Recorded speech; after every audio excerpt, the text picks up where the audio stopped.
বিশ্বকাপে নিজের প্রথম গোল করলেন স্পেনের তরুণ ফুটবলার লামিন ইয়ামাল। সৌদি আরবের বিপক্ষে ম্যাচের শুরুতেই মাত্র 10 মিনিটে গোল করে দলকে এগিয়ে দেন তিনি। সৌদি আরবের বিপক্ষে শুরুর একাদশে সুযোগ পাওয়া ইয়ামাল শুরু থেকেই আক্রমণাত্মক খেলেন। ম্যাচের 10 মিনিটে দুর্দান্ত এক শটে গোল করে স্পেনকে 1-0 ব্যবধানে এগিয়ে নেন এই তরুণ তারকা। এই গোলের মাধ্যমে বিশ্বকাপ ইতিহাসের অনন্য এক অর্জন নিজের নামে যুক্ত করেন ইয়ামাল। 18 বছরও তার কম বয়সে বিশ্বকাপে ম্যাচের প্রথম গোল করার রেকর্ড এতদিন ছিল ব্রাজিলের কিংবদন্তি পেলের দখলে। 1958 বিশ্বকাপে মাত্র 17 বছর বয়সে ওয়েলসের বিপক্ষে গোল করে সেই রেকর্ড গড়েছিলেন পেলে।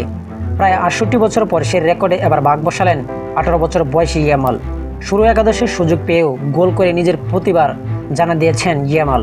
এই পারফরম্যান্সকে তাকে বিশ্বকাপে নতুন করে আলোচনায় এনে দিয়েছে এবং ভবিষ্যতের সম্ভাবনাময় তারকা হিসেবে আরও শক্ত অবস্থানে দাঁড় করেছেন। তো আশা করি যারা টি স্পোর্ট গেলে চ্যানেলটি সাবস্ক্রাইব করেন সবাই টি স্পোর্ট গেলে চ্যানেলটি সাবস্ক্রাইব করবেন এবং ভিডিওটা ভালো লাগলে লাইক এন্ড শেয়ার কমেন্ট করবেন। ধন্যবাদ সকলকে।